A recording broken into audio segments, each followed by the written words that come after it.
journal, Geneviève Bognon.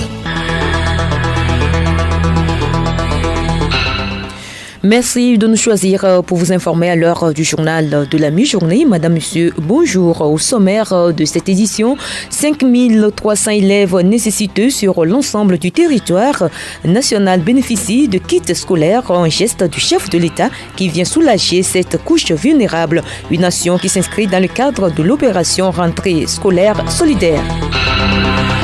Samedi festif à Akumapé dans le Vaud, Djaouzan du peuple Wati a été célébré hier. Les natifs du milieu ont remercié Dieu et les moines des ancêtres pour la bonne moisson. Vers un plan de paix dans l'est de la République démocratique du Congo, des discussions reprises depuis hier en Angola entre la RDC et le Rwanda. Et puis la rubrique bien-être de ce dimanche nous renseigne sur les bienfaits du sommeil. radiolomé.tg.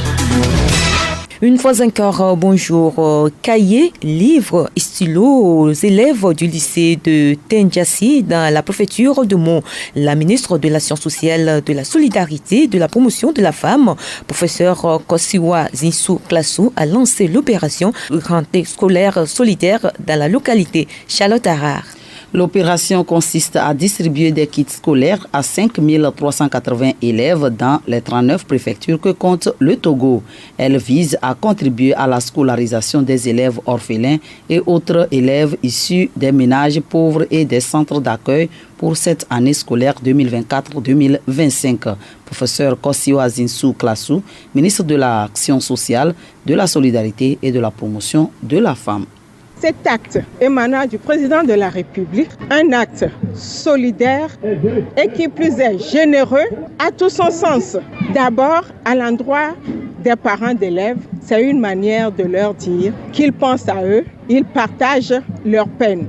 Vos apprenants, c'est de leur dire quand bien même ils n'ont pas les moyens suffisants pour aller à l'école, ils peuvent réussir et brillamment, tout comme les autres. Le lancement de l'opération a été marqué par la distribution de ces kits à 150 bénéficiaires de la préfecture de Meaux. La ministre de l'Action sociale, de la solidarité et de la promotion de la femme a invité tout le système éducatif de la dite préfecture au travail bien fait. Professeur Zinsou Klassou. À l'endroit de la population de Tindiassé, c'est de veiller à ce que chaque acteur du système éducatif du milieu fasse sa part et que à la fin de l'année, qu'on ait des taux de réussite assez intéressants pour le développement du pays. Les apprenants, à travers leur formation, vont leur permettre d'assurer vraiment la relève de demain. Cette action répond à l'éducation inclusive prônée par le chef de l'État. Et fini les belles vacances, les élèves reprennent le chemin de l'école demain lundi. Une semaine plus tôt, c'était la rentrée pour leurs enseignants. Cela fait 3 ans déjà que les enseignants togolais sont sur cette expérience, la rentrée pédagogique. Qu'est-ce que cette nouvelle initiative leur apporte et quel bilan peut-on dresser de la journée de la rentrée pédagogique? Rendez-vous en fin d'édition. Autre sujet de ce journal, le Vaud a de nouveau vibré ce samedi, cette fois au rythme de Djaouzan. Cette fête des prémices qui réunit les natifs du canton d'Akumapé ensemble pour un développement durable de notre canton. C'est le message porté à l'unisson par les fils et filles d'Akumapé à l'occasion de Djaouzan édition 52 à Noyoué. Le son de ce tam-tam à climat qui résonne voyage à travers le temps et l'espace. À travers l'espace, il appelle les fils et filles Wati à Akumapé, un appel que Togbi Adjonugaga Amenya Fiti V, roi des Aplao, président des chefs traditionnels d'Afrique, a entendu. Ces 2 coups de canon ont annoncé l'arrivée de l'illustre hôte. Royalement porté par des escortes, Togbi Adjonugaga Fiti V arrive au milieu de la foule, parure en or au corps, dans toute sa majesté. Il est arrivé à la tête d'une forte délégation de 250 sujets. À l'occasion, différents groupes folkloriques tels que Penegban, Ayo Chocho,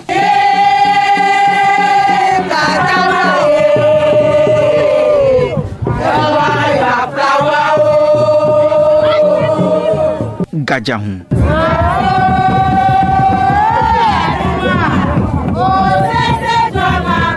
et un magicien prestidigitateur ont rivalisé d'ardeur au grand bonheur des participants. Il a la fête vaudou ici, il a dit ça m'intéresse beaucoup et nous avons eu la chance de venir ici pour regarder la fête. J'aime beaucoup, on va suivre la tradition et ça c'est très important de garder la culture.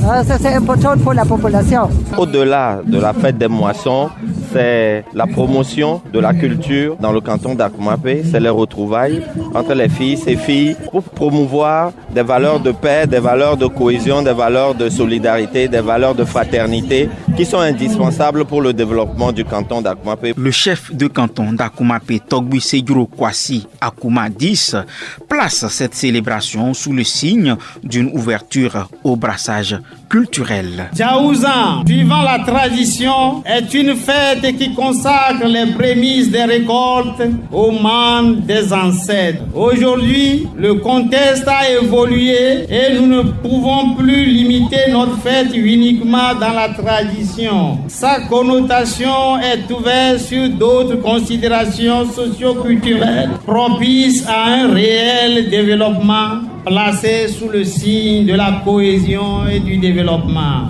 Cette édition C52 a honoré d'illustres personnalités présentes parmi lesquelles le roi des Aflao, Togbu Adjounugaga Amenya Fiti 5.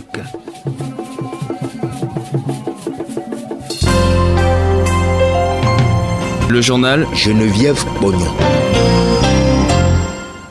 Actualité internationale, la délégation du FMI qui a séjourné au Sénégal depuis la semaine dernière a quitté jeudi le pays dans un communiqué publié à l'issue de cette visite.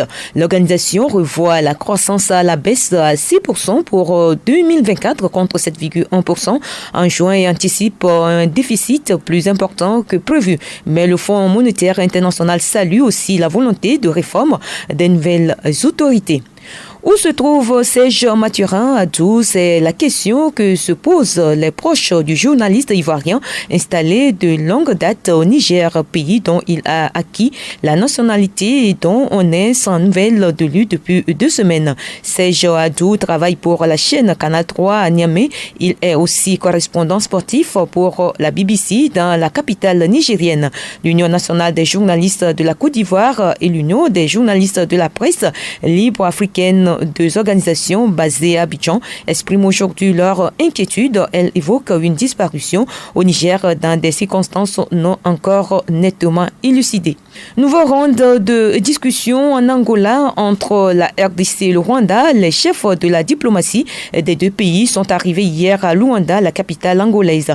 Les échanges ont commencé dans la foulée au sein du ministère des Affaires étrangères angolais. C'est la 4e fois que de telles discussions ont eu lieu dans le cadre de ce processus de Luanda pour parvenir à un plan de paix pour l'Est de la République démocratique du Congo. Écoutez Radio Lomé sur le web sur le www.radiolomé.tg. Et nous entamons la page magazine de cette édition. C'est une tendance qu'on observe chez les jeunes femmes. Il s'agit d'une relation dans laquelle l'homme a un âge plus avancé que la fille. Ce genre de relation est communément appelé des relations sugar daddy. Qu'est-ce qui pousse les jeunes femmes à adopter cette tendance? Telle est la question posée à quelques citoyens. Je vous propose de suivre l'avis des uns des autres au micro de Naka Songhai. Moi, je pense que les filles aiment sortir avec les hommes d'un âge avancé parce qu'ils ont une certaine maturité, un bon niveau de compréhension, une expérience de vie et une bonne base économique. Je dirais que c'est une question de manque de moyens. Vous voyez, une jeune fille étudiante qui est peut-être dans la vingtaine, qui manque de moyens, même si ses parents lui donnent de l'argent, elle va dire que c'est insuffisant parce qu'elle veut le dernier iPhone qui est sorti, elle veut la Périxie, elle veut ci, elle veut ça. Pour moi, les filles sortent avec les personnes âgées du fait que ces personnes ont de l'argent, ils peuvent subvenir à leurs besoins, ces personnes ont des patrimoines financiers. Donc cette fille préfère l'argent que l'amour.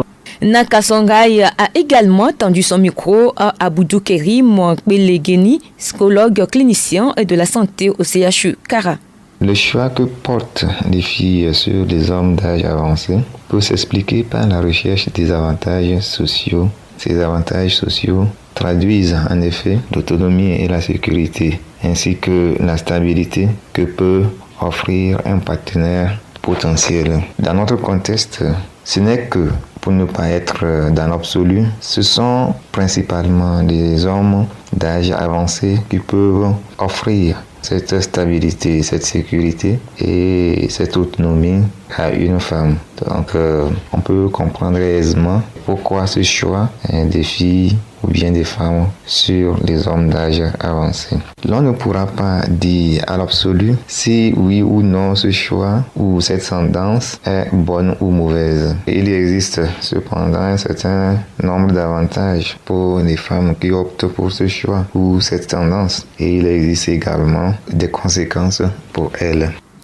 Parlons bien-être à présent. Dormir correctement et en quantité suffisante est indispensable pour le corps et l'esprit. La rubrique bien-être de ce dimanche parle des bienfaits du sommeil. Angèle Moutonji. Bien dormir est aussi important pour la santé que de faire de l'exercice sportif ou de manger sainement. Quel que soit notre âge, un sommeil d'une durée et d'une qualité adéquate améliore l'attention, le comportement, la mémoire et l'état général de notre santé mentale et physique. En effet, le sommeil exerce un pouvoir régénérateur sur l'ensemble de l'organisme. Grâce au sommeil, le système immunitaire se régénère. Ce repos lui permet de fabriquer les défenses indispensables pour combattre les attaques extérieures. De plus, le sommeil permet au système cardiovasculaire de se reposer. Pendant que nous dormons, notre cœur ralentit son rythme en moyenne de 15 à 20% pour économiser de l'énergie. L'organisme profite aussi du sommeil pour réparer les cellules et les tissus, développer les muscles et synthétiser les protéines mieux qu'à n'importe quel autre moment de la journée. Cette inactivité musculaire permet de reconstituer un stock d'énergie pour assurer une bonne condition physique. Alors, il est recommandé de dormir entre 7 et 8 heures de temps par nuit pour fonctionner de façon optimale le jour et pour conserver un corps et un esprit sain. Mais cela peut varier selon les organismes. Angèle, que faire alors pour avoir un bon sommeil la nuit? Un dîner trop copieux, trop épicé ou trop arrosé prolonge la digestion et augmente la température corporelle, ce qui peut entraîner un sommeil agité. Ainsi, mieux vaut éviter les aliments difficiles à digérer comme la viande rouge et les graisses le soir avant de dormir. Après 16 heures, évitez également les aliments stimulants tels que le thé, le café et l'alcool. D'autres aliments, au contraire, favorisent l'endormissement. C'est le cas des légumes verts, riches en vitamine B3, B5, B6 et en magnésium. Il est également recommandé d'éteindre les écrans 2 à 3 heures avant d'aller au lit. La lumière bleue émise par les smartphones, les ordinateurs et les tablettes stimule la vigilance. Elle induit notre organisme en erreur en bloquant la sécrétion de mélatonine. Il faut aussi privilégier les activités douces et apaisantes comme le yoga ou la méditation. Et nous vous l'annoncions plus haut, fini les belles vacances, les élèves reprennent le chemin de l'école ce lundi. Une semaine plus tôt, c'était la rentrée pour leurs enseignants. Cela fait 3 ans déjà que les enseignants togolais sont sur cette expérience, la rentrée pédagogique. Qu'est-ce que cette nouvelle pratique leur apporte et quel bilan peut-on dresser de la rentrée pédagogique? Les explications avec l'invité de la rédaction, M. Donatien Aousso. Il est au micro de Aimé Sougliman. Monsieur Donatien Aousso, bonjour. Bonjour. Vous êtes enseignant d'anglais et d'histoire et géographie. Ça fait maintenant 3 ans consécutifs que la rentrée pédagogique a lieu. En tant qu'enseignant, quel est votre aperçu général sur cette rentrée pédagogique? Oui, merci pour l'opportunité que vous m'offrez de parler de la rentrée pédagogique. Ça fait déjà 3 ans successifs que la rentrée pédagogique s'effectue de manière effective. Bon, moi, je dirais que cela a toujours été le cas, hein, même si c'est pas tellement formel. Les enseignants ont toujours été à l'école, surtout les enseignants du primaire, qui vont prendre contact avec leur classe et préparer la classe, c'est-à-dire faire des tracés sur le tableau, etc. Je pense que c'est une bonne initiative qui n'est que de chauffer le moteur avant que les passagers ne puissent rentrer. La réussite, c'est au début de l'année. Donc, les enseignants se doivent de venir discuter un peu aussi avec l'administration sur des conduites à tenir, s'il y a de nouveaux règlements à dispatcher avant que le jour J où les élèves doivent mettre pied dans les établissements puisse venir. Alors dites-nous, que vous a-t-il apporté ce processus de rentrée pédagogique ? Si cela ne se résumait qu'à moi seul, ce n'est rien de nouveau, vu que nous sommes dans ce métier, ça fait déjà plus d'une décennie, alors il n'y a pas de nouveau sous notre soleil en termes d'année scolaire vient de rentrer. Je peux dire surtout à ceux qui viennent d'embrasser le métier, c'est à eux de prendre quand même contact avec ce monde de l'enseignement, avec les autres collègues, voir les nouveaux collègues, retrouver les anciens. C'est tout comme les élèves qui vont se retrouver entre amis, les anciens comme les nouveaux. Donc c'est se frotter à la chose avant même que le match ne commence. C'est très bien, l'équipe adverse qui va venir jouer n'est pas encore là, mais nous sommes déjà sur le terrain et on a vu le ballon, on a vu comment les deux poteaux sont, la pelouse. Vous voyez un peu le dessin que je suis en train de faire. Donc c'est déjà un plus pour les enseignants. Personnellement, pas grand effet sur moi, mais bon, je pense que ça a toujours son mérite d'avoir quelques effets sur surtout les nouveaux qui embrassent le métier. Pour finir, Monsieur Aweso, pensez-vous que c'est une méthode qui devait être continuelle ? Ah oui, demander à ce que cela se pérennise, bien sûr. On reconduit toujours une équipe qui gagne, que cela puisse être perpétuel. Ça permet aux enseignants de se préparer. Ça aide l'enseignant à mettre un peu de l'ordre dans ses documents aussi, que ce soit à l'école comme à la maison. Il met de l'ordre dans ses documents et même dans ses idées, il s'apprête pour l'année en question. Donc être pérennisé, c'est un souhait et nous pensons que les autorités ont bien vu ce côté, raison pour laquelle ils l'ont institué une semaine avant la rentrée effective des élèves. Monsieur Donatien Aweso, merci. Je vous en prie.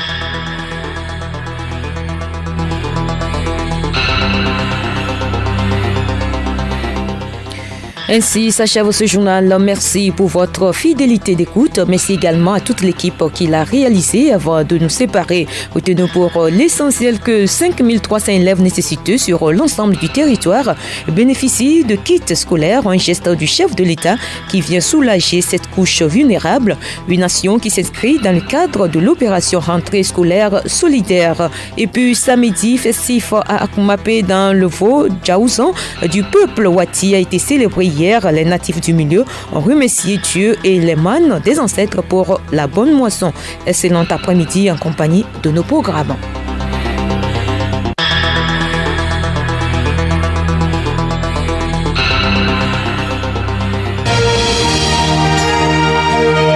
Radio Lomé, boîte postale 434, email radiolomé@radiolomé.tg. radiolomé.tg